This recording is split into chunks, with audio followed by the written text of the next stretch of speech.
Di dalam bangunan yang sesimpel mungkin, aspek material lokal dan kekayaan lokal bisa sedemikian powerfulnya. Asal kita bisa membuka sekat-sekat kolaborasi antara arsitek dan tukang, material yang lokal, yang bambu, dengan material industri yang ada waterproofing dan sebagainya. Itu akan menjadi satu ledakan kreativitas yang luar biasa.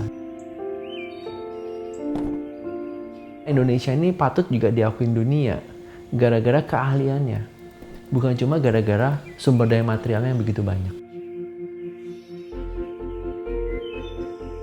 Setiap hari gitu, semua orang publik disadari atau tidak disadari bertemu dengan arsitektur. Dimulai dari ia bangun, dan kemudian ia bekerja, dan ia mungkin beristirahat. Sebuah sequential kebudayaan, sebuah sequential peradaban. Jadi seberapa kayanya arsitektur itu sebenarnya tergantung dari cara kita melihat arsitektur itu sendiri. Alfa Omega itu sendiri muncul digagas oleh Bu Lisa Sanusi. Beliau datang ke saya gitu ya, bilang, "Pak Aritz, saya punya mimpi gitu ya. Saya mau bikin sekolah alam. Karena Pak Aritz bisa mendesain seperti apa untuk saya?" Dia menantang seperti itu. Saya bilang, "Bu, saya lihat dulu lokasinya." Dari ngobrol-ngobrol itu, saya menarik kesimpulan bahwa Bu Lisa adalah orang yang mengabdikan dirinya untuk dunia di sekitar dia. Oleh karena itu, arsitekturnya itu perlu juga mengikuti gitu simfoni yang diberikan oleh dia. Arsitektur yang kontekstual yang menggunakan material-material dengan dayanya masing-masing, dengan DNA-nya masing-masing, dengan keterbatasan bahwa ini harus selesai dalam waktu 5 bulan. Awalnya site-nya sangat sulit karena site-nya itu tergenang air. Sangat tidak dimungkinkan orang-orang untuk membawa bahan bangunan ke tengah site gitu.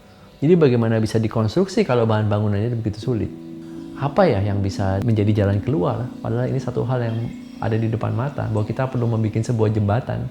Dan satu-satunya yang bisa mengangkat bangunan yang ringan hanya menggunakan bambu. Dan di tempat itu ada banyak sekali bambu.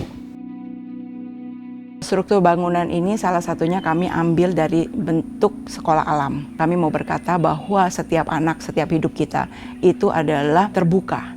Atau kita ini adalah semua tanpa dinding dalam hidup kita. Salah satu dari bentuk dindingnya, semua bentuknya ada bentuk oval. Itu menceritakan bahwa hidup kita ini bukan cuma kotak aja. Tapi hidup kita ini seperti melodi, ada gelombang dari kehidupan. Nah, anak-anak kita ini belajar seperti di jembatan yang kita berdiri ini. Kita mau berkata bahwa ini adalah jembatan persahabatan. Hidup setiap manusia itu harus dianyam satu dengan yang lain. Manusia itu adalah makhluk sosial. Kita nggak bisa hidup sendiri, tapi kita untuk membangun sesuatu atau menjadi jembatan dari dunia ini, kita harus bisa dianyam satu dengan yang lain. Menurut saya arsitektur itu nggak cuma teknis, tapi juga ada seni di belakangnya. Nah, begitu kita bicara seni, itu cara kita memandang kehidupan ya. Frame-nya itu seperti apa memandang kehidupan ini? Apakah kita memandang kehidupan ini dengan material lokal dan kearifan lokal? Ataupun hanya solusi siap saji yang ada di sekitar sana. Nah, kearifan lokal adalah daya kritisisme dan kreativitas yang luar biasa. Apa yang kita lakukan melalui proyek arsitektur itu bisa menyumbangkan sebuah keindahan untuk dunia sekitar kita. Dan saya pikir, saya pada waktu mengerjakan itu belum pernah mendesain karya yang seperti itu. Dan apa-apa yang belum pernah itu dan klien begitu percaya sama kita, itu adalah sebuah daya eksperimentasi yang luar biasa. Dan itu sebuah tantangan yang menanti untuk bisa dipecahkan.